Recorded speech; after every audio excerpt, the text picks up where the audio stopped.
నమస్తే, welcome to reporters time. నేను రాజశేఖర్. ఇక ఈరోజు చూసుకుంటే ప్రధానంగా మనం నిజామాబాద్ సంబంధించినటువంటి అంశానికి సంబంధించిన అక్కడ నవీన్ మనకి రిపోర్టర్ సిద్ధంగా ఉన్నారు. ఇక్కడ ప్రధానంగా చూసుకుంటే బోధన్ నియోజకవర్గంలో పొలిటికల్ లొల్లి సద్దుమణిగింది. అంటే గతంలో మనం చాలాసార్లు కూడా మన రిపోర్టర్స్ టైంలో మాట్లాడుకున్నటువంటి పరిస్థితి కనిపిస్తుంది. ఎందుకంటే అక్కడ జరుగుతున్న ఎంఐఎం పార్టీకి బీఆర్ఎస్ పార్టీకి మధ్య జరుగుతున్నటువంటి ఏదైతే ఆ లొల్లి కాస్త ఇప్పుడు సద్దుమణిగినట్లే కనిపిస్తుంది. అది కేసీఆర్ ఇన్వాల్వ్మెంట్తో పూర్తి స్థాయిలో కొంతవరకు సద్దుమణినట్టే ఉన్నటువంటి పరిస్థితి కనిపిస్తుంది. అయితే ఏం జరిగింది, దీనిపై పూర్తి అప్డేట్స్ ఏంటి చెప్పండి నవీన్. రాజశేఖర్, ఇటు బోధన నియోజకవర్గంలో పొలిటికల్ పోరు కాస్త సర్దుమణిగిందా అంటే అవునని సంకేతాలకు మాత్రం వినిపిస్తున్నాయి. అయితే అక్కడ అధికార బీఎస్ పార్టీ అలాగే చెందినట్టు ఎమ్మెల్యే షకీల్ అలాగే ఇటు ఎంఐఎం పార్టీకి మధ్యలో కొన్ని రోజులుగా వార్ కొనసాగుతుంది. అయితే దీనికి ప్రధాన కారణం అక్కడ కొన్ని రోజుల క్రితం ఇటు అక్కడ ఎమ్మెల్యే షకీల్ ను అక్కడ ఎంఐఎం నాయకులు ప్రశ్నించడం, ముఖ్యంగా అక్కడ అతని కాన్వాయ్ని అడ్డుకోవడంతో అక్కడ కాస్త ఇద్దరి మధ్య కూడా కాస్త దూరం పెరిగిందని చెప్పి శతాబ్ది ఉత్సవాలలో భాగంగా ఎమ్మెల్యే షకీల్ ఇక్కడ బోధన పట్టణంలోని ఒక కార్యక్రమానికి వెళ్తున్న సమయంలో అక్కడ అతని కాన్వాయ్ని ఎంఐఎం సంబంధించిన కార్యకర్తలు అడ్డుకున్నారు. అయితే బోధన నియోజకవర్గం అంటే అభివృద్ధి చేశావు, కొద్దిగా 9 సంవత్సరాలు అవుతుంది ఎమ్మెల్యేగా అయ్యి, అయితే ఎలాంటి అభివృద్ధి కార్యక్రమం చేయలేదు ఇంతవరకు కూడా. ఇలాంటి అభివృద్ధి కార్యక్రమాల్లో చెప్పాలంటే కూడా అక్కడ ఎమ్మెల్యే షకీల్ ను అక్కడ ఉన్నటువంటి ఎంఐఎం కార్యకర్తలు అడ్డుకున్నారు. దీంతో అక్కడ ఆగ్రహించినటువంటి ఎమ్మెల్యే షకీల్ వారిపై క్రిమినల్ కేసు నమోదు చేశారు. అక్కడ తనను అడ్డుకున్నారని తన వాళ్ళను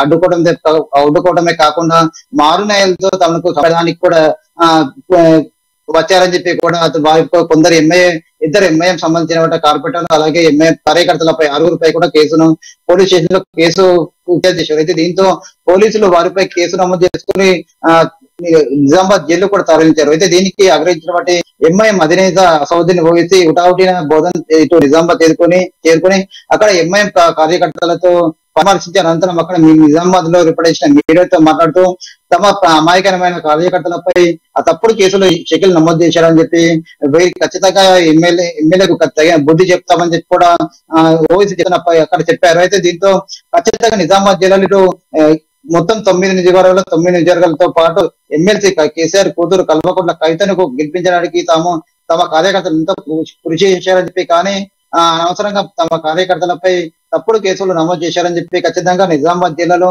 తాము పోటీ చేస్తామని చెప్పి ఎక్కడ పోటీ చేస్తామో కూడా త్వరలో ప్రకటిస్తామని చెప్పారు. దీంతో పాటు బోధనలో ఖచ్చితంగా తమ అభ్యర్థి నిలబడతారని చెప్పి షకీల్ ఓడిచి తీరుతారని చెప్పి కూడా ఇటు చెప్పిన పరిస్థితి కనిపిస్తుంది. దీంతో ఈ సంఘటనతో కూడా ఇటు బీఆర్ఎస్ పార్టీ పెద్ద దెబ్బ అని చెప్పవచ్చు. దీంతో దిగవచ్చిన కేసీఆర్ వీరిద్దరి మధ్య సహజ కుదిరినట్లు కూడా వార్తలు వినిపిస్తున్నాయి. ముఖ్యంగా ఇక్కడ ఎమ్మెల్యే షకీల్ ను పిలిపించుకొని మరి తన ఇంటికి పిలిపించుకొని మరి ఈ విషయంలో తగ్గాలని కూడా చెప్పినట్లు కూడా తెలుస్తుంది. ఎంఐఎంతో జాగ్రత్త ఉండాలి, అక్కడ సహజ ఉండాలి, లేని పక్షంలో ఖచ్చితంగా రానున్న రోజుల్లో పెద్ద దెబ్బ ఇటు పార్టీ తీవ్ర నష్టం కలుగుతుందని చెప్పి దీని విషయంలో కూడా షకీల్ మందరించడంలో కూడా తెలుస్తుంది. దీంతో షకీల్ కూడా ఇంతవరకు కూడా ఆ విషయంలో స్పందించిన పరిస్థితి కనిపిస్తుంది. అయితే ప్రధానంగా ఇటు గతం ఎన్నికలు చూసుకున్నట్లయితే ఇటు బీఆర్ఎస్ పార్టీ అత్యధికంగా ఓట్లు గెలవడానికి ప్రధాన కారణం ఎంఐఎం పార్టీ ఒకంత సపోర్ట్ చేయడం అని చెప్పవచ్చు. ఈసారి మాత్రం అప్పట్లో పోయిన ఎన్నికలు జరిగిన ఈసారి ఖచ్చితంగా లేదు. ఎందుకంటే నేడు ప్రతిపక్షాలు కూడా బలం పుంజుకు వస్తుంది. అయితే కింది స్థాయి నుండి బీజేపీ పార్టీ కూడా పుంజుకుంటుంది. దీంతో కర్ణాటక ఎన్నికల తర్వాత కూడా కాంగ్రెస్ పార్టీ రెట్టింపు ఉత్సాహంతో ఇటు ఎన్నికల వైపు దూసుకెళ్తున్న పరిస్థితి కనిపిస్తుంది. ఈ రెండు పార్టీలు దూపించడం కింది స్థాయి నుండి బలోపేతం కావడంతో ఖచ్చితంగా ఇప్పుడు రానున్న ఎన్నికల్లో బీఆర్ఎస్ పార్టీకి ఎంఐఎం పార్టీ ఖచ్చితంగా సపోర్ట్ అవసరం ఉంటుంది. అక్కడ ఎంఐఎం పార్టీ సపోర్ట్ లేకుంటే మాత్రం ఖచ్చితంగా కొన్ని సీట్లు మొత్తం గల్లంతే పరిస్థితి కనిపిస్తుంది. ఇక్కడ బీఆర్ఎస్ పార్టీ కోటా నుండి చేజారే పరిస్థితి. దీన్ని దృష్టిలో పెట్టుకొని కేసీఆర్ ఇటు షకీల్ ని పిలిపించుకుని కూడా వార్తలు వినిపిస్తున్నాయి. అది దీంతో అక్కడ ఎంఐఎం పార్టీ ఇటు బీఆర్ఎస్ ఎమ్మెల్యే ఇద్దరి మధ్య కొన్ని రోజులుగా జరుగుతున్నటువంటి గుణమాసం కొద్దింత తగ్గినట్లు కూడా తెలుస్తుంది రాజశేఖర్. అంటే మొత్తం ఈ వ్యవహారంలో అంటే విషయం సద్దుమరిగింది, కొంతవరకు చర్చలు జరిగాయి, సయోధ్య కుదిరింది అన్నటువంటి వస్తున్న వార్తల నేపథ్యంలో ఏమైనా అసదుద్దీన్ ఓవైసీ ఎవరైనా కలుగు చేసుకోరు. ఎందుకంటే గతంలో కూడా ఆయన ఎవరైతే అరెస్టు చేశారో ఆ కార్యకర్తలు జైలుకి వెళ్ళి కలవడం జరిగింది, వారికి భరోసానివ్వడం, బహిరంగ ఆయన కూడా విమర్శలు చేసిన వీకెండ్ మేము అక్కడ చూస్తున్నటువంటి పరిస్థితులు చూసుకుంటే ఖచ్చితంగా మేము వారం రోజులు ఒక నిర్ణయం తీసుకుంటాం, ఖచ్చితంగా ఈసారి అత్యధిక స్థానాల్లో మెజార్టీ స్థానాల్లో మేము మైనార్టీకి సంబంధించినటువంటి పోటీ చేస్తాను కూడా చెప్పినటువంటి పరిస్థితి అనిపిస్తుంది. అంటే మొత్తానికి ఈ ప్రాసెస్ మొత్తం ఆయన కూడా కొంత ఇన్వాల్వ్మెంట్ అయ్యి కేసీఆర్తో మాట్లాడినట్టు ఏమైనా మనకి సమాచారం ఉందా? అంటే పూర్తిగా వార్తలు ఉన్నప్పటికీ కూడా ఖచ్చితంగా ఈ విషయంలో ఇటు బోధన విషయంలో కూడా ఖచ్చితంగా నిజామాబాద్ జిల్లాలో కొన్ని స్థానాల్లో తమ అభ్యర్థులను నిలబెడతాము, అలాగే బోధనలో కూడా తమ అభ్యర్థిని నిలబెట్టి ఖచ్చితంగా గెలిపిస్తామని చెప్పి కూడా ఇటు సీఎం కేసీఆర్ కూతురు కవితను కూడా గెలిపించడానికి తమ పార్టీ కార్యకర్తలు ఎంతో కృషి చేశారని చెప్పి కూడా అక్కడ బోధనలో ఇటు నిజామాబాద్ జిల్లాలో అసౌద్దని చెప్పారు. అయితే దీంతో ఈ పరిణామాలు దృష్టిలో పెట్టుకుని ఖచ్చితంగా ఇక్కడ రానున్న రోజుల్లో ఇటు ఖచ్చితంగా ఎంఐఎం పార్టీ బరిలో దిగితే మాత్రం బీఆర్ఎస్ పార్టీకి దెబ్బ తగులుతుందని చెప్పారు. దీంతో దిగివచ్చినటువంటి కేసీఆర్ ఇటు షకిల్ విడిపించుకొని ఇటు మందలించినట్టు తెలుస్తుంది. దీంతో పాటు ఇటు ఎంఐఎం అధినేత అసౌద్దీన్ బుజ్జగించినట్లు కూడా వార్తలు వినిపిస్తున్నాయి. మొత్తం మీద కాస్త ఇద్దరు కూడా ఈ విషయంలో ఇటు కేసీఆర్ సయోధ్య కుదుర్చడంతో మధ్యలో సయోధ్య కుదుర్చడంతో ఇరు పార్టీలకు సంబంధించిన నేతలు కొంత శాంతినట్లు తెలుస్తుంది.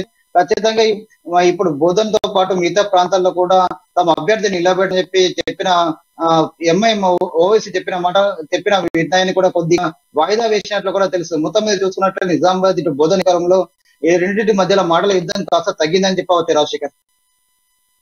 అంటే చాలా పరుషమైనటువంటి పదజాలాలు ఎమ్మెల్యే వాడడం కూడా జరిగింది. వీళ్ళని ఉగ్రవాదులతో పోవడం, వాళ్ళకి సంబంధాలు ఉన్నాయనుకుంటున్నటువంటి కొన్ని వ్యాఖ్యలు కూడా, అంటే విద్వేషాలు రెచ్చగొట్టేటువంటి వ్యాఖ్యలు కూడా ఎమ్మెల్యే చేస్తున్నటువంటి పరిస్థితి. అంటే ఈ నేపథ్యంలోనే పార్టీ హైకమాండ్ ఇందులో కలుగు చేసుకొని సర్ది చెప్పే ప్రయత్నం చేస్తుంది. లేకపోతే పార్టీకి, లేకపోతే భవిష్యత్తులో ఏదైతే పొత్తులో ఉన్నారో రెండు పార్టీలు కూడా నష్టం చేకూర్చే అవకాశం. మరికొన్ని రోజులు ఎలక్షన్ నేపథ్యంలో ఇలాంటి నిర్ణయం తీసుకొని సరిహద్దు కూర్చే ప్రయత్నం చేస్తారనుకోవచ్చు మనం.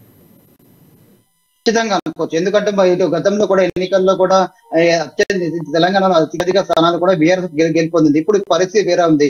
ఇప్పుడు ప్రతిపక్షాలు కూడా పుంజుకుంటున్నాయి. ఇటు బీజేపీతో పాటు కర్ణాటక ఎన్నికల తర్వాత కాంగ్రెస్ పార్టీ కూడా పుంజుకుంటూ జోష్ కూడా పెంచుకుంటుంది. ఎందుకంటే అక్కడ గెలవడంతో రెట్టింపు ఉత్సాహంతో కూడా కింద కార్యకర్తలు కావచ్చు, నాయకులు కావచ్చు, కాంగ్రెస్ పార్టీలు పనిచేస్తున్నారు. దీంతో ఖచ్చితంగా రానున్న రోజుల్లో ఖచ్చితంగా ఇటు బీఆర్ఎస్ ఇటు ప్రతిపక్షాలు బలపడడంతో ఏదైతే గతంలో ఎన్నికల్లో గెలిచామో కొన్ని సీట్లు కూడా గెలంటే పరిస్థితి స్పష్టంగా కేసీఆర్ కనిపిస్తుంది. ఈ పరిస్థితుల్లో ఎంఐఎం పార్టీ కూడా చేతి నుండి దాటిపోతే మాత్రం పెద్ద ఎదురు దెబ్బ తగులుతుంది. కానీ ఖచ్చితంగా మరికొన్ని సీట్లు కూడా గలంతయ్యే పరిస్థితి కనిపిస్తుందని చెప్పి ఊహించినటువంటి కేసీఆర్ వీరిద్దరి మధ్య సైత్య కుదిరించినట్లు కూడా తెలుస్తుంది. ఇటు ఎమ్మెల్యేను కూడా కాస్త మందలించి తగ్గాలని చెప్పినట్లు కూడా తెలుస్తుంది. దీంతో షకిల్ కూడా కాస్త మౌనంగా ఉన్నట్లు తెలుస్తుంది. ఇప్పుడు ప్రస్తుతానికి మాత్రం ఎమ్మెల్యే షకిల్ నిన్న ఇటు బాల్కొండలో ఒక పెద్ద కార్యక్రమం జరిగింది, కాళేశ్వరం పంపు వాటర్. ఆ విషయం అక్కడ కూడా అన్ని నియోజకవర్గాలకు సంబంధించిన ఎమ్మెల్యేలు కూడా అక్కడ వెళ్ళి అక్కడ కార్యక్రమంలో పాల్గొన్నారు. ఇటు స్పీకర్ పోచారం శ్రీనివాస్ రెడ్డి కూడా అక్కడ పాల్గొన్నారు. అయినప్పటికీ కూడా ఎమ్మెల్యే షకిల్ కూడా అక్కడ హాజరు కాని పరిస్థితి ఉంది. అయితే ప్రధానంగా అక్కడ ఎమ్మెల్యే షకిల్ ను ఇటు కేసీఆర్ పిలిపించుకొని మరి మందలించడం, అందువల్లనే ఇక్కడ మీ కార్యక్రమానికి హాజరు కానట్లు కూడా తెలుస్తున్నాయి. మొత్తం మీద చూసుకున్నట్లయితే బోధనలో కోసం వీరిద్దరి మధ్య గొడవ మాత్రం సద్దుమణిగిందని చెప్పవచ్చు. అంటే పూర్తిగా సద్దుమణిగినప్పటికీ కూడా కాస్త పులుష కామ పడినట్లు కూడా తెలుస్తుంది Rajasekhar. Thanks for updates Naveen. Next మనం నల్గొండ వెళ్దాం. అక్కడ మన ప్రతినిధి కిరణ్ మనకి అందుబాటులో ఉన్నారు. ప్రధానంగా నిన్న జరిగినటువంటి ఒక విషాదమైనటువంటి ఘటన, ఏదైతే ఫలక్నుమా ఎక్స్ప్రెస్ రైలుకు సంబంధించినటువంటి ఘటనకు సంబంధించి అధికారులు కూడా దర్యాప్తు చేస్తున్నటువంటి పరిస్థితి కనిపిస్తుంది. ఫలక్నుమా ఎక్స్ప్రెస్ రైలును సందర్శించారు క్లూస్ టీమ్స్, అలాగే ఆధారాలు సేకరిస్తున్నటువంటి పరిస్థితి. అలాగే ఎక్స్ప్రెస్లో అగ్ని ప్రమాదంపై విచారణ చేపట్టిన రైల్వే అధికారులు, దాదాపుగా 12 మంది అధికారులు కూడా ఈ విచారణలో పాల్గొన్నట్లు తెలుస్తుంది. దీనిపై పూర్తి అప్డేట్స్ ఏంటి చెప్పండి కిరణ్. రాజశేఖర్, నిన్న ఏదైతే బీబీ నగర్ విడిమర్రి మరియు అదేవిధంగా బొమ్మాయిపల్లి మధ్య జరిగినటువంటి యొక్క రైలు ప్రమాదంలో ఈ రోజు రైల్వే శాఖ అధికారులు అయితే లోతుగా విచారణ చేపట్టడం జరిగింది. పగిడిపల్లి మరియు ఈ బొమ్మాయిపల్లి మధ్య నిన్న ఫలక్నామా ఎక్స్ప్రెస్ లో ఎగిసిపడినటువంటి మంటలకు ఎవరు ప్రాణ నష్టం జరిగినప్పటికీ ఆస్తి నష్టం, అదేవిధంగా రైల్వే శాఖకు భారీ ఎత్తున నష్టం జరగడంతో అసలు ఈ ప్రమాదం ఎలా జరిగిందని దానిపైన సికింద్రాబాద్ చెందినటువంటి అధికారులతో పాటు ఢిల్లీ నుంచి వచ్చినటువంటి ప్రత్యేక బృందం మొత్తం 12 మంది యొక్క విచారణ చేసినట్టుగా తెలుస్తుంది. యొక్క విచారణలో ఇటు మీడియాతో పాటు ఎవరిని కూడా దగ్గర కానియకుండా వారు విచారణ చేపట్టడం జరిగింది. ముఖ్యంగా ఢిల్లీకి వెళ్ళి వచ్చినటువంటి అధికారులు నిన్న జరిగినటువంటి ఈ 5 బోగీల దగ్ధంలో అన్నింటిని కూడా క్షుణ్ణంగా పరిశీలిస్తున్నారు. ముందుగా ఈ యొక్క ప్రమాదం S4 ఏదైతే S4 బోగిండే వాష్రూమ్ నుంచి యొక్క షార్ట్ సర్క్యూట్ అయినట్టుగా గుర్తించడం అయితే జరిగింది. దాని ద్వారానే S6, S7 ఈ మొత్తం 4 నుంచి 5 బోగీలు పూర్తిగా దగ్ధం కావడం జరిగినట్టుగా వారైతే గుర్తించారు. నిన్న కొంతమంది ఎవరైతే రైల్లో దూర ప్రాంతాల నుంచి ప్రయాణించిన కొంతమంది సిగరెట్ తాగడం అక్కడ పడేయడం వల్లే జరిగిందన్న దానిపైన కూడా వాళ్ళు విచారణ చేపట్టినప్పటికీ దానిపైన పూర్తిగా నమ్మకం కుదరడం లేదు వాళ్ళకు. ఇది షార్ట్ సర్క్యూట్ వల్లనే అయినట్టుగానే ఒక అంచనాకు వచ్చినట్టుగా తెలుస్తుంది. మొత్తానికి ఈ యొక్క ప్రమాదంలో ఎవరికి కూడా ఎలాంటి ప్రాణ నష్టం జరిగినప్పటికీ రైల్వే శాఖకు మాత్రం తీరాని నష్టం జరిగిందని చెప్పవచ్చు. మొత్తానికి ఢిల్లీ నుంచి అదేవిధంగా సికింద్రాబాద్ నుంచి వచ్చినటువంటి రైల్వే అధికారులు ఈ ప్రమాదం పైన పూర్తి స్థాయి విచారణ జరిపిన తర్వాతే ప్రమాదం ఎలా జరిగిందన్న దానిపైన వివరించే అవకాశాలు అయితే ఉన్నాయి. ఎవరిని కూడా దగ్గర రానియకుండా వాళ్ళైతే సీరియస్ గానే ఈ యొక్క ప్రమాదాన్ని గుర్తిస్తున్నారు. మొత్తం ఏదైతే నిన్న 5 బోగీలు ఏదైతే తగలబడ్డాయో ఆ బోగీలన్నింటినీ కూడా భువనగిరి రైల్వే స్టేషన్ తరలించడం జరిగింది. అక్కడ అధికారులందరూ కూడా వాటిని పరిశీలించడం జరుగుతుంది. మొత్తానికి ఈ యొక్క రైలు అగ్ని ప్రమాదం పైన అయితే అధికారులు అయితే తీవ్ర క్షుణ్ణంగానే పరిశీలించి పూర్తి వివరాలు తెలిసిన తర్వాతనే అటు రైల్వే అధికారులకు పై స్థాయి అధికారులకు వాళ్ళు ప్రమాదంపై విన్నపించే అవకాశం ఉంది. దాని తర్వాతనే ప్రమాదం పైన వాళ్ళు పూర్తిగా మాట్లాడే అవకాశం కూడా ఉన్నది. రాజశేఖర్, ఇంకోటి ప్రధానంగా నిన్న వచ్చినటువంటి లేఖ అంటే ప్రమాదానికి 3 రోజుల ముందు విడుదలైనటువంటి ఒక లేఖ కూడా ఎవరైతే పంపించారో తెలియదు, కానీ ఢిల్లీ నుంచి హైదరాబాద్ రూట్లో ఖచ్చితంగా ఒక ప్రమాదం వరుస ఘటన లాంటిది ఒక ఘటన జరగబోతుందంటూ కూడా ఒక భయంకరమైనటువంటి భయాందోళన కలిగించే ఒక లేఖ వచ్చింది. ఆ కోణంలో కూడా దర్యాప్తు చేస్తున్నారు. రాజశేఖర్, నిన్న మొత్తం కూడా మీడియాలో ఏదైతే ఒక ఆగంతకుడు పంపిన లేఖను కూడా వాళ్ళు దృష్టిలో పెట్టని విచారణ కూడా చేసినట్టు తెలుస్తుంది, కానీ దానిపైన పూర్తి స్థాయిలో ఒక నిర్ధారణకు అయితే రాలేదు. ఇది కేవలం ఈ యొక్క ప్రమాదం షార్ట్ సర్క్యూట్ వల్లనే జరిగినట్టుగా అయితే అంచనాకు వచ్చినట్టు తెలుస్తుంది.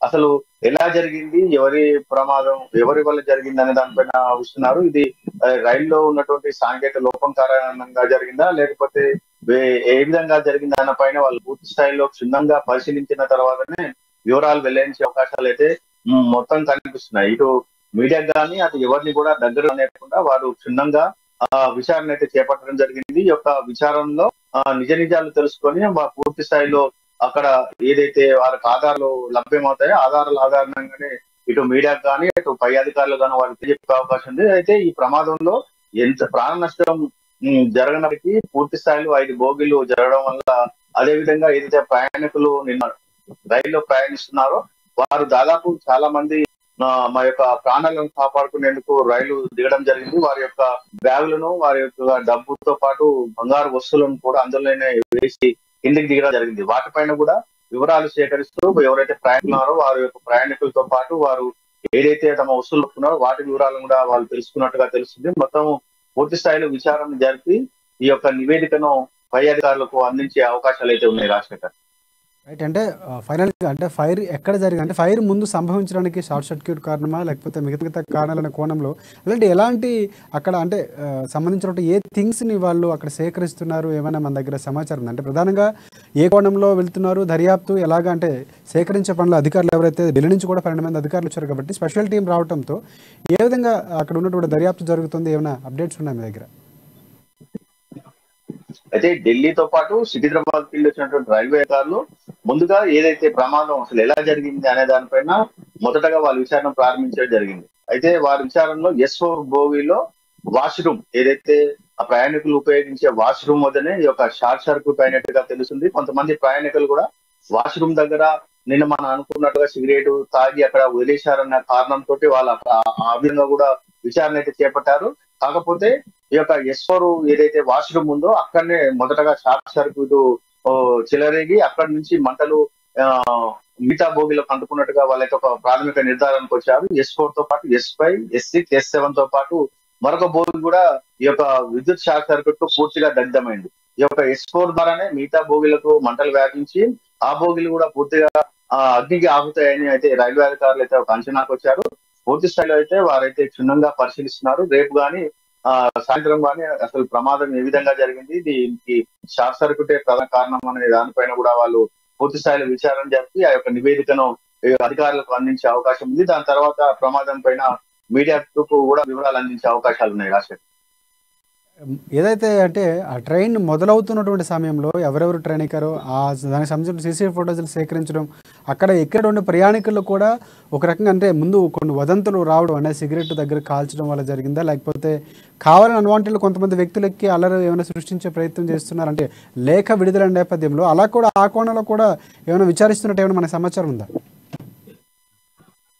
అయితే ఒక అగంతకుడు గత 3 రోజుల క్రితం ఏదైతే సికింద్రాబాద్ నుండి ఢిల్లీ వెళ్లే మార్గంలో ఒరిస్సాలో జరిగినటువంటి బాల్సూర్ లో జరిగినటువంటి ప్రమాదం లాగానే మరోమారు జరుగుతుందని హెచ్చరించిన నేపథ్యంలో ఆ స్థాయిలో కూడా వాళ్ళైతే విచారణ మొదలుపెట్టినట్టుగా తెలుసు. కానీ నిన్న జరిగినటువంటి ప్రమాదంలో అలాంటి అయితే కారణాలు అయితే వాళ్ళకి ఏం కనిపించడం లేదు. అక్కడ కేవలం విద్యుత్ షార్ట్ సర్క్యూట్ గానే ఈ యొక్క ప్రమాదం జరిగినట్టుగా అయితే వాళ్ళకు ప్రాథమిక అంచనాకు వచ్చారు.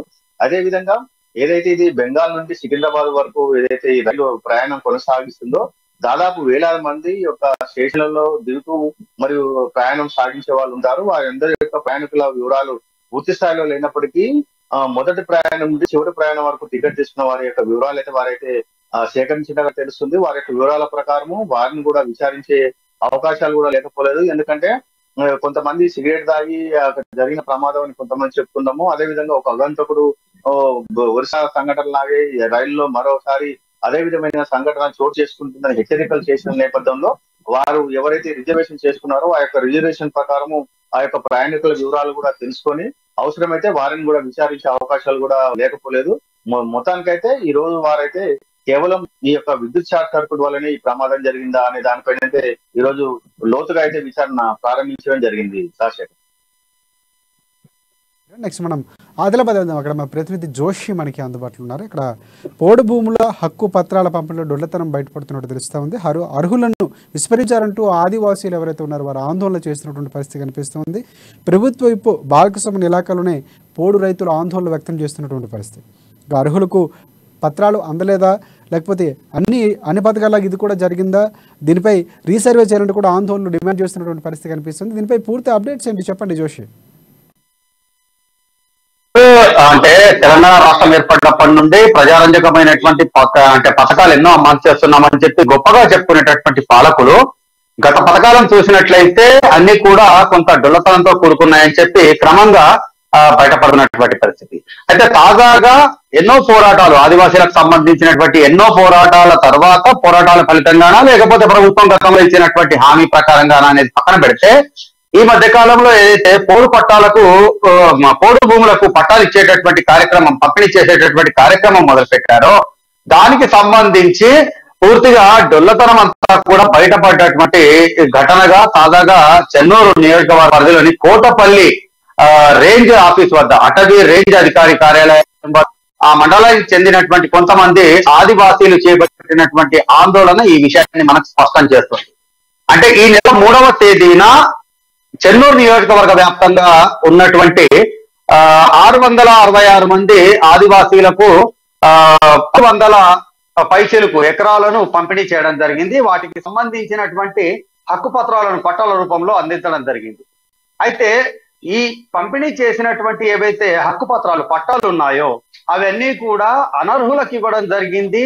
మళ్ళీ రీసర్వే చేపట్టి అర్హులు ఎవరు అనేటటువంటిది గుర్తించి అర్హులైనటువంటి ఆదివాసీలకు మాత్రమే ఈ యొక్క పోడు పట్టాలు ఇవ్వాలి అనేటటువంటి డిమాండ్ అక్కడ ప్రధానంగా ఆ ఆందోళనకారుల నుండి వ్యక్తమైనటువంటి పరిస్థితి.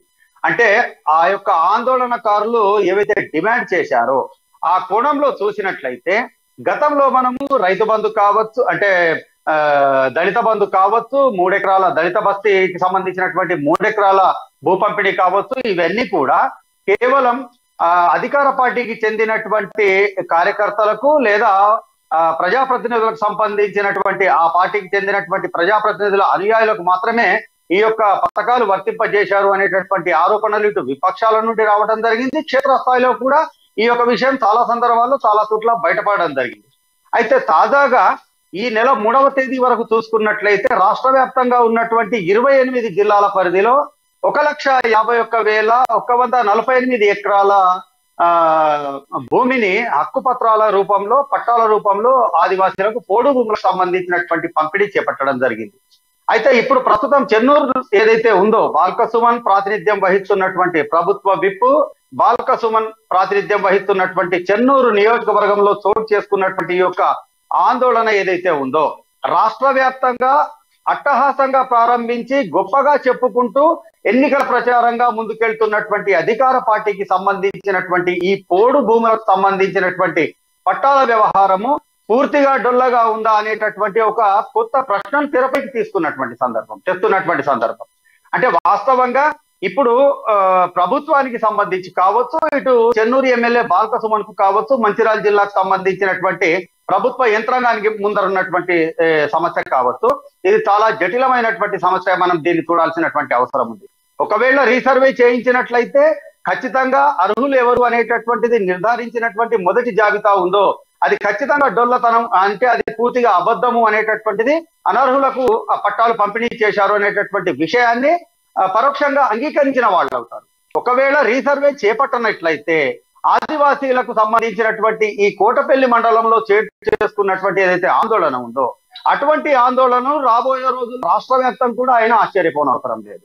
అంటే ఎన్నికలకు సంబంధించి సమీప భవిష్యత్తులో ఎన్నికలు ఉన్నటువంటి నేపథ్యంలో అంటే ఆదివాసీలతో ఈ విధమైనటువంటి సమస్యను ప్రభుత్వము కోరుకుంటుందా అనేటటువంటి ఒక రాజకీయమైనటువంటి ప్రశ్న. ఈ నేపథ్యంలో రీసర్వే చేయిస్తే ఒక రకమైనటువంటి సమస్య, రీసర్వే చేయించకపోతే మరొక రకమైనటువంటి జటిలమైనటువంటి సమస్య. ఈ రెండింటి మధ్య ఇప్పుడు ఏ విధంగా అక్కడి చెన్నూరు ఎమ్మెల్యే ఈ సమస్యను బ్యాలెన్స్ చేస్తారు, పరిష్కరిస్తారు అనేది ఒకటి. యంత్రాంగం పైకి తోసేసి చేతులు దులుపుకుంటారా ఒక రాజకీయ నాయకుడిగా అనేటటువంటి ప్రశ్న కూడా, అనుమానం కూడా తలెత్తుతున్నటువంటి నేపథ్యం.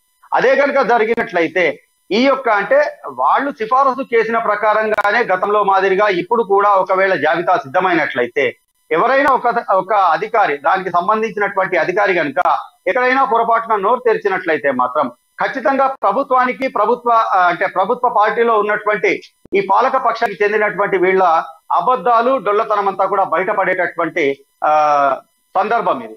అయితే దీనికి సంబంధించి చూసినట్లయితే ఈ యొక్క ఘటనను మనం ఆధారంగా చేసుకొని చూసినట్లయితే రాష్ట్ర వ్యాప్తంగా 28 జిల్లాల పరిధిలో చేసినటువంటి పంపిణీ ఏదైతే ఉందో, అంటే ఈ పట్టాల రూపంలో చేసినటువంటి భూ పంపిణీ, దీనికి సంబంధించి అసలు రాష్ట్ర వ్యాప్తంగా ఉన్నటువంటి అర్హులెవరు, ఎంతమంది, అనర్హులు ఎంతమంది అనేటటువంటి ఒక ప్రశ్న కూడా తెరపైకి వస్తున్నటువంటి నేపథ్యము. తమ పోరాటాల ఫలితంగానే ఈ యొక్క హక్కు పత్రాలను పట్టాల రూపంలో పంపిణీ చేశారు అని చెప్పి సంబరాలు చేసుకున్నటువంటి ఆదివాసీలందరూ కూడా ఈ విషయంలో రాబోయే రోజుల్లో ఖచ్చితంగా స్పందించేటటువంటి అవకాశాలు లేకపోలేదు. ఒకవేళ వాళ్ళు కనుక తీవ్రంగా స్పందించినట్లయితే పరిణామాలు ఏ విధంగా ఉంటాయనేటట్టు మనం వేచి చూడాల్సిందే. రాజశేఖర్, పోడు రైతులు ప్రధానంగా మీరు చెప్పినట్లు ముందుకు వెళితే నువ్వు వెనక్కి వస్తే గోయాన్ అంటే రీసర్వేకి సంబంధించినటువంటి ఇష్యూలో ఒక ఇరకాటంలో పడే విషయంగానే చెప్పుకోవచ్చు. అయితే ఒకవేళ వాళ్ళని ప్రత్యేకంగా పిలిపించి ఎవరైతే ఉన్నారో ఆందోళనకాలు, పోడు రైతులు నష్టపోయిన వారు ఉన్నారో వాళ్ళని పిలిపించి ప్రత్యేకంగా వారితో చర్చలు జరిపి వాళ్ళని ఏమైనా బుజ్జగించే ప్రయత్నం అలాంటిది ఏమైనా ఆ దిశగా ప్రభుత్వం చేసే అవకాశం ఉంది అనుకోవచ్చు, అక్కడ ఉన్నటువంటి క్యాడర్ కానీ అధికారులు కానీ? ఖచ్చితంగా గత అనుభవాలు, తెలంగాణ రాష్ట్రం ఏర్పడి తెరాస, ప్రథమ భరాసకు సంబంధించినటువంటి ప్రభుత్వం కొనసాగుతున్నటువంటి 9 ఏళ్ల వ్యవధిలో తరచుగా చోటు చేసుకున్నటువంటి ఆందోళనలు ఏవైతే ఉన్నాయో ఆ క్రమాన్ని మనం ఒకసారి పరిశీలించినట్లయితే ఖచ్చితంగా ఒకవేళ వాళ్ళ బుజ్జగింపులకు వింటే సరే, లేదంటే వాళ్ళపైన అక్రమ కేసులు బనాయించి వాళ్ళని ఏదో విధంగా తమ దారిని తప్పించేటటువంటి ప్రయత్నాలు చాలా చోట్ల చాలా సందర్భాల్లో నమోదైనటువంటి విషయం కేసుల రూపంలో. అయితే ఇప్పుడు ప్రస్తుతం కోటపల్లి మండలానికి సంబంధించినటువంటి ఈ యొక్క తాజా ఘటనలో ఆదివాసీలు ఎవరైతే ఆందోళనకారులుగా అక్కడ ఆందోళన చేపట్టడం జరిగిందో అటవీ రేంజ్ అధికారి కార్యాలయం వద్ద వాళ్లతో ఏవైనా అంటే ఇటు ఎమ్మెల్యే తరఫున కావచ్చు, లేదంటే అటవీ రెవెన్యూ అధికారులకు సంబంధించినటువంటి ఎవరైనా ప్రభుత్వ ఉద్యోగులు కావచ్చు, ఏవైనా చర్చలు జరుపుతారా, జరిపితే కనుక వీళ్ళు జరిపేటటువంటి చర్చలకు వాళ్ళు అంగీకరిస్తారా, లేకపోతే తమ న్యాయమైనటువంటి డిమాండ్ల కోసమే వాళ్ళు పట్టుబడతారా అనేటటువంటిది రాబోయే కాలంలో తెలిసేటటువంటి అవకాశం ఉంది. ఒకవేళ వీళ్ళు ఆదివాసీలు కనుక ఎవరైతే ఆందోళన చేపట్టినటువంటి ఆదివాసీలు ఉన్నారో వాళ్ళు కనుక వీళ్ళ షరతులకు కానీ వీళ్ళ బుజ్జగింపులు కానీ ససేమిరా అనేటటువంటి సందర్భం పరిస్థితి కనుక తలెత్తినట్లయితే ఖచ్చితంగా వీళ్ళపైన వేధింపులు ఉంటాయి అనేటటువంటిది మనం గత అనుభవాల దృష్ట్యా మనము అనుకునే అవకాశం ఉంది. ఒకవేళ ప్రస్తుతం ఉన్నటువంటి సందర్భంలో కనుక ఆదివాసీల పైన ఈ ఒత్తిళ్లు, అక్రమ కేసుల వరకు కనుక పరిస్థితి వెళ్ళినట్లయితే రాబోయే రోజుల్లో ఆదిలాబాద్ జిల్లాగా, ఆదిలాబాద్ అంటే ఆదివాసీల కిల్లాగా పేరునబడేటటువంటి ఉమ్మడి ఆదిలాబాద్ జిల్లా వ్యాప్తంగానే కాకుండా ఇటు రాష్ట్ర వ్యాప్తంగా ఉన్నటువంటి ప్రధానంగా ఆదివాసీల సగగా ఉన్నటువంటి జిల్లాలన్నింటిలో కూడా ఆదివాసీలకు సంబంధించినటువంటి ఆందోళనలు ఉధృతమయ్యేటటువంటి అవకాశాలు మాత్రం స్పష్టంగా కనిపిస్తున్నాయి రాజశేఖర్. అటువంటి సందర్భంలో పాలకులు చేస్తారు, ఆదివాసీల పోరాట భవిష్యత్ ఏ విధంగా ఉంటుంది అనేటటువంటిది కొంతకాలంలో తెలిసే అవకాశం ఉంది. రైట్ జోషి, ఒకటి ఫైనల్గా అంటే ఇక్కడ బాల్క సుమన్కి సంబంధించినటువంటి అధికార అంటే అనుచర వర్గం కానీ ఆయన కానీ అంటే ఈ విషయం ఆయన వరకు చేరే ఉంటుంది ఇంతవరకు ఖచ్చితంగా. సో ఆయన ఏమైనా స్పందించినట్లు ఏమైనా తెలుస్తుందా? ఆయన యొక్క ప్రయత్నాలు అంటే వీళ్ళు బుజ్జగించే ప్రయత్నంలో ఆయన కూడా ఏమైనా భాగస్వాములు అవ్వడం ఇలాంటి సంబంధించినటువంటి ఏమైనా విషయం మన దగ్గర ఉందా? రాజశేఖర్, వాస్తవంగా అంటే బాల్క సుమన్ కు సంబంధించినటువంటి మనస్తత్వము, రాజకీయంలో ఆయన దూకుడు స్వభావము, ఆయన వ్యవహరించే తీరు, ప్రజలతో మమైకం అవ్వడం కావచ్చు, ఆయన దూకుడు స్వభావం కావచ్చు, ఇవన్నీ మనం దృష్టిలో పెట్టుకున్నట్లయితే ఖచ్చితంగా బాల్క సుమన్ ఇటువంటి ధిక్కార స్వరాన్ని మాత్రం సహించడు అనేటటువంటిది మనం ఖచ్చితంగా చెప్పవచ్చు. కానీ ప్రస్తుతం రాష్ట్రంలో ఉన్నటువంటి పరిస్థితుల్ని చూసినట్లయితే ఇటు దుర్గం చిన్నయ్య విషయం కావచ్చు, అటు రాజయ్య విషయం కావచ్చు, ఇటు షకీల్ విషయం కావచ్చు, ఇలా చాలా చోట్ల తరచుగా అంటే చోటు చేసుకుంటున్నటువంటి ఘటన పరిణామ క్రమాలు చూసుకున్నట్లయితే ఇవన్నీ కూడా భరోసా ప్రభుత్వానికి కొంత తలనొప్పులుగా ఉన్నటువంటి వ్యవహారము. ఈ యొక్క సందర్భాల్లో ఆయా సందర్భాల్లో ఆ పార్టీ అధిష్టానానికి సంబంధించినటువంటి పెద్దలు వాళ్ళని పిలిపించి మాట్లాడి మందలింపులు కూడా చేసినటువంటి నేపథ్యం మనము ఈ గడిచిన కొద్ది రోజుల్లో చూస్తున్నాము. అయితే ప్రస్తుతం ఉన్నటువంటి చెన్నూరులో చోటు చేసుకున్నటువంటి తాజా ఘటనకు సంబంధించినటువంటి వ్యవహారాన్ని పరిశీలించినట్లయితే బాల్క సుమన్ వ్యవహార సరళి ఏ విధంగా ఉన్నప్పటికీ కూడా అధిష్టానంకు సంబంధించినటువంటి తీరుతెన్నులు పూర్తిగా తెలిసినటువంటి వ్యక్తిగా కల్వకుంట్ల కుటుంబానికి సన్నిహితుడైనటువంటి బాల్క సుమన్ ఇప్పుడు మాత్రం అటువంటి ధోరణిని పక్కన పెట్టి సున్నితంగా వ్యవహరించడం తప్ప ఆయనకు మరో గత్యంతరం లేదు అనేటటువంటి విషయం మాత్రం మనకు తెలుస్తోంది. కానీ రాబోయే రోజుల్లో ఏ విధమైనటువంటి పరిణామాలకు ఈ యొక్క కోటపల్లి ఘటన దారితీస్తుంది అనేటటువంటి కొంత ఆసక్తికరంగాను ఉత్కంఠభరితంగాను మారినటువంటి పరిస్థితి Rajasekhar. Thanks for update Joshi. Next మనం ఉమ్మడి ఖమ్మం వెళ్దాం. అక్కడ మా ప్రతినిధి నవీన్ మనకి అందుబాటులో ఉన్నారు. ఇక్కడ డిసిసిబి బ్యాంకు ఏటీఎంలో సైబర్ మోసగాలు హల్చల్ చేస్తున్నటువంటి పరిస్థితి కనిపిస్తుంది. సుమారు 4 ఏటీఎం కేంద్రాల్లో 10 లక్షల రూపాయలకు పైగా చోరీ చేసినటువంటి అఘంతకుల పరిస్థితి కనిపిస్తూ ఉంది. ఇక ఏటీఎంలకు వెళ్లే విద్యుత్తును ఆపేసి వారు చాకచక్యంగా చాలా తెలివిగా నగదును చోరీ చేస్తున్నట్లు తెలుస్తుంది. ప్రధానంగా ఈ ముఠా హర్యానా, కేరళకు సంబంధించినటువంటి ముఠాగా ఇప్పుడు అనుమానాలు వ్యక్తమవుతున్నటువంటి పరిస్థితి కనిపిస్తుంది. అంటే మొత్తానికి ఇదంతా కూడా ఆలస్యంగా వెలుగులోకి వచ్చింది. ప్రస్తుతం ఏరియాలో మొత్తం ఒక భయభ్రాంతులకు గురి చేస్తున్నటువంటి పరిస్థితి కనిపిస్తుంది. ఎవరు ఏటీఎంకి వెళ్ళినా ఒక ఆందోళన ఉంది. దీనిపై పూర్తి అప్డేట్స్ ఏంటి చెప్పండి నవీన్. అంటే అసలు ముఠా ప్రాథమికంగా ఎవరు గుర్తించారు, పోలీసులు ఏమైనా సమాచారం ఇచ్చారో, దీనిపై అప్డేట్స్ ఏంటి? Thank you Rajasekhar. ఏదైతే అంటే ఉమ్మడి ఖమ్మం జిల్లాలలో ఈ యొక్క ఏటీఎంల చోరీ అనేది కలకలం లేపిందని కూడా చెప్పొచ్చు. ముఖ్యంగా మనం చూసుకుంటే ఈ సైబర్ నేరగాళ్లు రోజుకో కొత్త విధంగా ఈ డబ్బుల చోరీకి పాల్పడుతున్నట్లుగా కూడా మనం చెప్పొచ్చు. అంటే ఈ కోణంలోనే ఏదైతే ఈ యొక్క హర్యానా మరియు కేరళకు చెందినటువంటి కొంతమంది ముఠాగా అంటే వీరు విడిపోయి ఉమ్మడి ఖమ్మం జిల్లాలకు చెందిన డిసిసిబి బ్యాంక్ ఏటీఎంలని టార్గెట్ గా పెట్టుకుని చోరీలకు పాల్పడినట్లుగా కూడా మనం చూడొచ్చు. ముఖ్యంగా మనం చూసుకుంటే ఏదైతే ముందుగా తల్లాడ అంటే డిసిసిబి బ్యాంకులకు చెందినటువంటి 4 ఏటీఎంలలో ఖమ్మము, తల్లాడ, వైరా, పెనుబలి 4 ఏటీఎంలలో కూడా వీరు టార్గెట్ చేసి సుమారు 10 లక్షలకు పైగా కూడా ఈ నగదును చోరీ చేసినట్టుగా కూడా మనం అంటే వెలుగులోకి వచ్చింది. ముఖ్యంగా మనం చూసుకుంటే ఈ చోరీలన్నీ కూడా గత నెల 29వ తారీఖు నుంచి ఈ నెల అంటే ఈ 1వ తారీఖు వరకు ఈ మధ్యలోనే జరిగినట్లుగా కూడా బ్యాంక్ అధికారులు గుర్తించినట్లుగా కూడా మనం చూడొచ్చు. ముఖ్యంగా మనం చూసుకుంటే ఈ యొక్క ఏటీఎంలలో ఏదైతే ఈ చోరీ అనేది అంటే ఆలస్యంగా వచ్చిందని కూడా చెప్పచ్చు. అంటే వీరు ఏదైతే నగదు ఏటీఎంలలో పెట్టడానికి వెళ్లిన నేపథ్యంలో తల్లాడ బ్రాంచ్ కు సంబంధించి తల్లాడ ఏటీఎం కు అంటే ఏటీఎంలలో లెక్కల ప్రకారం అంటే ఏటీఎం లో ఉండవలసిన డబ్బులు అదే విధంగా విత్డ్రాయాల్సిన డబ్బులు రెండింటికి కూడా పొంతన లేకపోవడంతో వీరికి అనుమానం వచ్చిన పరిస్థితి కూడా ఉంది. ఈ నేపథ్యంలో వీరు మొత్తం అంటే లెక్క చూసిన తర్వాత ఈ యొక్క ఏటీఎం లో చోరీ జరిగినట్లు అయితే బ్యాంక్ అధికారులు గుర్తించారు. అనంతరం ఏదైతే డిసిసిబి బ్యాంకుకు చెందిన అన్ని ఏటీఎంలలో కూడా చెక్ చేసిన నేపథ్యం మొత్తం మీద 4 ఏటీఎంలలో ఖమ్మము, పెనుబల్లి, వైరా ఈ ఒక 4 ఏటీఎంలలో కూడా ఈ చోరీలు చేసినట్లుగా కూడా వెలుగులోకి వచ్చిందని కూడా చెప్పొచ్చు. వీరు చాలా అంటే వీరు చోరీ చేసిన సైబర్ రగాళ్ళు చాలా తెలివిగా ప్రవర్తించారని కూడా చెప్పొచ్చు. ముఖ్యంగా మనం చూసుకుంటే ఏదైతే ఆ ఏటీఎంలలో అంటే డిసిసిబి ఏటీఎంలలో ఈ 4 ఏటీఎంలు మాత్రమే పాత ఏటీఎంలుగా కూడా గుర్తించిన పరిస్థితి కూడా ఉంది. అంటే ఈ 4 పాత ఏటీఎంలను గుర్తించి వాటిలో ఉన్నటువంటి లొసుగులను వీళ్ళు క్యాష్ చేసుకున్నట్లుగా కూడా మనం చెప్పొచ్చు. ముఖ్యంగా మనం చూసుకుంటే ఈ యొక్క ఏటీఎంలలో పవర్ అంటే ఈ స్విచ్ అనేది బయట ఈ యొక్క 4 ఏటీఎంలకి కూడా బయట ఉన్న పరిస్థితి కూడా ఉంది. ఈ నేపథ్యంలో వీరు ఏటీఎం కార్డులు అంటే వేరే బ్యాంకుకు సంబంధించినటువంటి ఏటీఎంలతోటి ఈ చోరీలకు పాల్పడినట్లుగా కూడా వచ్చారు. వీళ్ళు చాలా తెలివిగా ప్రవర్తించారని కూడా చెప్పొచ్చు.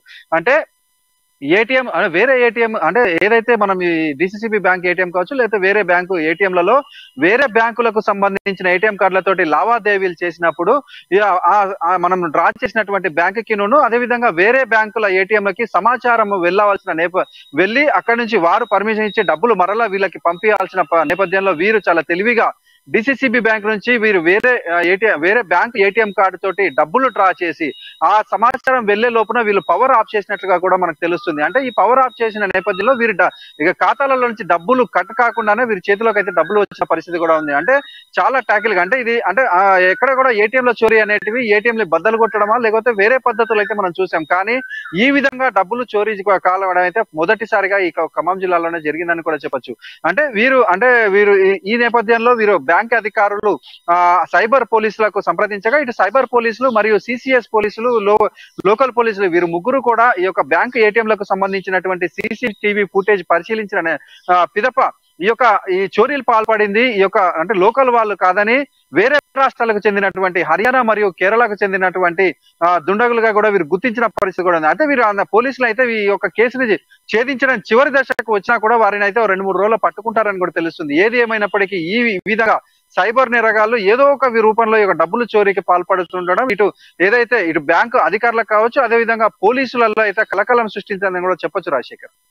అయితే అంటే ఈ ముఠా హర్యానా కేరళకు సంబంధించినటువంటి ముఠాగా ప్రాథమికంగా తెలుస్తున్నటువంటి పరిస్థితులు పోలీసులు అసలు ఏం చెప్తున్నారు, పూర్తి స్థాయిలో ఏ విధమైన విచారణ చేపడుతున్నారు, దానికి సంబంధించిన అప్డేట్స్ ఏమైనా ఉన్నాయి? పోలీసులు వీటికి సంబంధించి ఏటీఎంలకు సంబంధించిన సీసీటీవీ ఫుటేజ్లు పరిశీలించిన తప్ప వీరైతే అంటే వారు గుర్తించింది ఏంటంటే వీరందరూ కూడా అంటే హర్యానా మరియు కేరళ నుంచి వచ్చిన ముఠాలుగా అంటే ముఠా వచ్చి వీరు డివైడ్ అయిపోయి ఈ 4 ఏటీఎంలను కూడా టార్గెట్ చేసినట్లుగా కూడా మనం చూడొచ్చు. అంటే చాలా వీరు ఈ యొక్క డబ్బులు డ్రా చేయడానికి ఈ యొక్క డిసిసిబి బ్యాంకులను ఎంచుకోవడానికి కారణం ఏంటంటే డిసిసిబి బ్యాంకులలో ఉన్నటువంటి విద్యుత్ కనెక్షన్స్ కావచ్చు, అదే విధంగా వీరి యొక్క సమాచారం అంటే డిసిసిబి బ్యాంకుల నుంచి అంటే డబ్బులు డ్రా చేసిన నేపథ్యంలో ఆ బ్యాంకుకి సంబంధించి సమాచారం వేరే బ్యాంకుకి వెళ్లే లోపే వీరి యొక్క పవర్ ఆఫ్ చేయడం వలన ఆ సమాచారం బయటికి వెళ్ళకపోవడం అంటే వారి పరిజ్ఞానం చాలా లేట్ గా ఉందన్న అంటే ఆ ఒక్క కారణంతో అదే విధంగా విద్యుత్ కనెక్షన్ అంటే పవర్ బయట ఉందన్న ఈ 2 కారణాలు చూసే వీరి యొక్క కేవలం డిసిసిబి బ్యాంకుల్ని టార్గెట్ చేశారని ఈ డిసిసిబి బ్యాంకుల ద్వారానే అంటే ఈ 4 ఏటీఎంలలో కూడా ఒక ఏటీఎం లో 4 లక్షల పైగా, ఒక ఏటీఎం లో 2 లక్షలకు పైగా, ఇంకో ఏటీఎం లో ₹1,00,000, ఇంకో ఏటీఎం ₹1,00,000 ఇలా అంటే ఈ 4 ఏటీఎంలను టార్గెట్ చేసుకుని సుమారు ₹10,60,000 వీళ్ళు విత్డ్రా చేసినట్లయితే వీరు నిర్ధారించిన పరిస్థితి కూడా ఉంది.